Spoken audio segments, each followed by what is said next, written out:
नमस्कार दोस्तों, मैं राघवेंद्र सोलंकी तक्षशिला बुंदेलखंड में एक बार फिर आपका स्वागत करता हूं। आज प्रमुख टॉपिक है पीएच मान। ठीक है, यहां से आपके वनडे एग्जाम में जरूर क्वेश्चन पूछे जाएंगे और जो आगामी परीक्षाएं हैं इसमें तो आपके जरूर पूछे ही जाएंगे। ठीक है, क्योंकि जो वर्तमान में पेपर चल रहे हैं टेक्नीशियन के, आरपीएफ एसआई का हुआ तो एक दो क्वेश्चन हर में पूछे गए हैं। ठीक है, कौन अम्लीय है कौन नहीं है, अम्लीय का पीएच मान किससे 7 से कम होता है या ज़्यादा, तो ये सब पूछे जा रहे हैं। तो जो भी अभ्यर्थी हमारे चैनल पर पहली बार जुड़ रहे हैं तो हमारे चैनल को सब्सक्राइब जरूर कर लें, लाइक करें और अपने मित्रों को शेयर जरूर कर दें। ठीक है, आगे चलते हैं। इसमें कुछ सामान्य पदार्थों के पीएच मान दिए गए, ये पदार्थ दिए गए इस साइड पीएच मान दिए गए। ठीक है, अगर आप लोगों को नहीं पता तो आपका 1 2 3 4 5 6 और 7 पे जो चीज़ होती है उदासीन होती है। 7 के नीचे सब अम्लीय होते हैं। कौन से होते हैं? अम्लीय पदार्थ होते हैं। 7 के ऊपर क्षारीय होते हैं। ठीक है, क्षारीय होते हैं। एक क्रम 14 तक रहता है। यहाँ पर 7 8 9 10 11 12 13 14 तक होता है यहाँ पर। तो 7 के नीचे 7 क्या होता है? उदासीन। ठीक है, उदासीन जैसे जो पीने वाला पानी है उसका पीएच मान निकाला जाता है, उदासीन होता है पानी का। कोई ना तो अम्लीय होता है ना ये क्षारीय, उदासीन होता है। ठीक है, बहुत से तत्व ऐसे हैं जिनका मान उदासीन भी होता है, बहुत से तत्व ऐसे हैं जिनका अम्लीय होता है, जिनका क्षारीय होता है।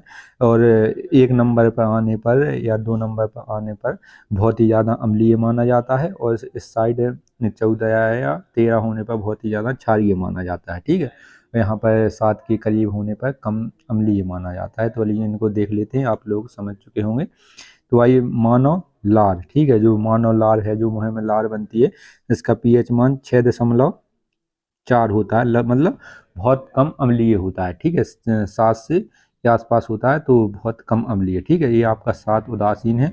उदासीन यहाँ पर एक पर बहुत ही अम्लीय ज़्यादा, जैसे नींबू का रस है वो आपका 2 या 2.5 के पास पॉइंट रहते हैं तो ये अम्लीय हो जाता है बहुत ही ज़्यादा। लेकिन जो लार है इसका बहुत खट्टा तो होता है लेकिन बहुत ही कम मात्रा में। ठीक है, तो 6.4 हो जाएगा। इसके बाद दूध का क्या होता है? 6.8। ठीक है, और ये और ज़्यादा और कम अम्लीय होता है। ठीक है, लार से भी कम अम्लीय कौन सा होता है? आपका दूध होता है।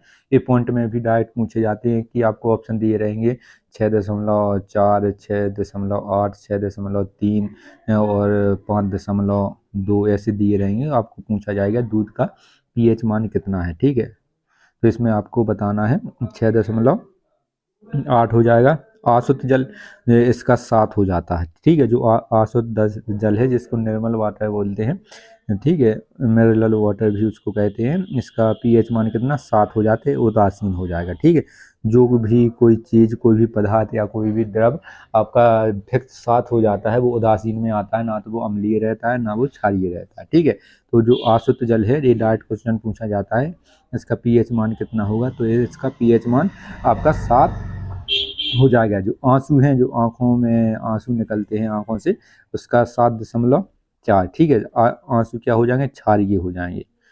आंसू क्या हो जाएंगे? क्षारीय हो जाएंगे, अम्लीय नहीं होते। थोड़े आपके नमकीन टाइप के हो जाएंगे आंसू। आप लोगों ने कभी इसको टेस्ट किया हो आंसू को तो नमकीन तौर पे खारे खारे से लगते हैं, तो ये आपके क्षारीय हो जाएंगे। 7.4 इसका रहता है और रक्त का भी 7.4 रहता है। इसके बाद आगे चलते हैं। अंडा, जो आमतौर पर अंडा खाए जाते हैं या जो अंडा होता है इसमें 7.8 का रहता है, ये भी क्षारीय रहता है। अंडा भी क्या होता है? क्षारीय होता है। मीठा सोडा जो 8.3 होता है, ये भी क्षारीय होता है। मीठा सोडा होता है ना जो आता है, इसका भी 8 दशमलव कितना होता है? 8.3 हो जाता है। इसके बाद मैग्नीशिया का दूध, इसको मिल्क ऑफ मैग्नीशिया कहते हैं। इसको क्या कहते हैं? Milk of magnesia. ठीक है, मिल्क ऑफ मैग्नीशिया का 10.5 हो जाएगा। ठीक है, ये अधिक क्षारीय होता है, इसमें क्षारीय के गुण अधिक होते हैं मिल्क ऑफ मैग्नीशिया में।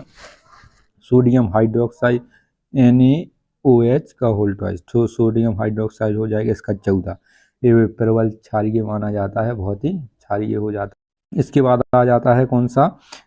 हाइड्रोक्लोरिक अम्ल। ठीक है, HCl, जो आपके पेट में पाया जाता है, और जो जटिल पदार्थ हैं उनको सरल पदार्थों में तोड़ने के लिए काम करता है। ठीक है, सभी चीज़ों को पचाने के लिए सक्षम होता है हाइड्रोक्लोरिक अम्ल। ठीक है, हाइड्रोक्लोरिक अम्ल हो जाता है HCl। इसका कितना होता है, ये भी 1 होता है। ठीक है, ये बहुत ही अम्लीय होता है। ठीक है, अगर आपको एक चीज़ आपको पता होगा कि जब आपको उल्टी आने लगती है, या आपको महसूस होती है कि उल्टी आने हैं, तो मुंह में बहुत ज़्यादा लार आ जाती है, कि जिससे आपका हाइड्रोक्लोरिक अम्ल आपके दांतों में ना छुए। अगर आपके हाइड्रोक्लोरिक अम्ल अधिक मात्रा में दांतों में छू गया, दांतों में फंसा रहेगा, तो आपके दांत जल्दी से खराब हो जाएंगे। अम्लता को समाप्त करने के लिए जब ही तो सवेरे से लोग मंजन करते हैं, सोते समय इसको ब्रश करते हैं कि दांत में अम्लीयता ना आ पाए। ठीक है, अगर आप लगातार नींबू का सेवन करते हैं या नींबू का रस पीते हैं दांतों को टच करके, तो आपके दांत में अम्लीयता ज़्यादा होगी, जिससे आपके दांतों का क्षरण होने लगेगा। ठीक है, ये छोटे छोटे कमज़ोर होने लगेंगे दांत। ठीक है, आपने कभी महसूस किया होगा कि आपको उल्टी आने वाली है, तो आपके मुंह में बहुत ज़्यादा लार आ जाती है। ठीक है, जो लार का pH मान है वो ज़्यादा आपका अम्लीय नहीं होता है। ठीक है, 7.4 इसका 6.8 इसका अम्लीय मान होता है, pH मान होता है लार का। इसकी वजह से हाइड्रोक्लोरिक अम्ल इस पर असर नहीं कर पाता। ठीक है, जिससे दांत की क्षति ज़्यादा नहीं होती है। ठीक है, इसको ये आपको ध्यान रखना है। अगर कभी वो पलटी आए तो आपको इसको महसूस करना है। ठीक है, आती है लार के नहीं आती। इसके बाद आता है नींबू का रस। नींबू का रस का कितना है, 2 pH। ठीक है, इसका pH मान कितना हो जाएगा, 2 हो जाएगा। ठीक है, 2.0 मतलब इसका pH मान आपका 2 है। ठीक है, यहाँ से आपके जो pH मान है यहीं से रिपीट हो के पूछे जाते हैं। आंसू का हो गया, इसमें रक्त का नहीं दिया गया, रक्त का हम आपको बता दे रहे हैं। रक्त का है 7.4। ठीक है, डायरेक्ट क्वेश्चन पूछा जाता है, रक्त का हो गया या आंसू का भी उतना ही 7.4 है। इसका भी, रक्त का भी 7.4 है। ठीक है, ये दोनों का एक ही है। और हाइड्रोक्लोरिक अम्ल सबसे ज़्यादा अम्लीय होता है। ठीक है, इनमें से सबसे ज़्यादा अम्लीय होता है, तो हाइड्रोक्लोरिक अम्ल का कितना है, 1। ठीक है, बहुत ही ज़्यादा अम्लीय है। और यहाँ से आपके जरूर क्वेश्चन बनते हैं, ये देख लीजिए यहीं से। ठीक है, लार का 6.4 है, दूध का 6.8 है। ठीक है, ये आशुद्ध जल आपका उदासीन होता है, ये ध्यान रखना है। इसका जो भी 7 पे आए वो उदासीन हो जाएगा, वो ना तो वो अम्लीय होगा ना वो क्षारीय होगा। और यहीं से आपके रिपीट हो के क्वेश्चन पूछे जा रहे हैं वनडे एग्जामों में, तो इनको कहीं जहाँ पे नोट्स बना रहे हैं उनको जरूर लिख लें, और हमारे चैनल को जरूर सब्सक्राइब करें। ठीक है, और जो भी टॉपिक से आपके ज़्यादा क्वेश्चन पूछे जा रहे हैं उसका वीडियो हम जल्दी ही ला देंगे, जिसकी वजह से आपको फ़ायदा होगा। और इस हमारे वीडियो को अपने जो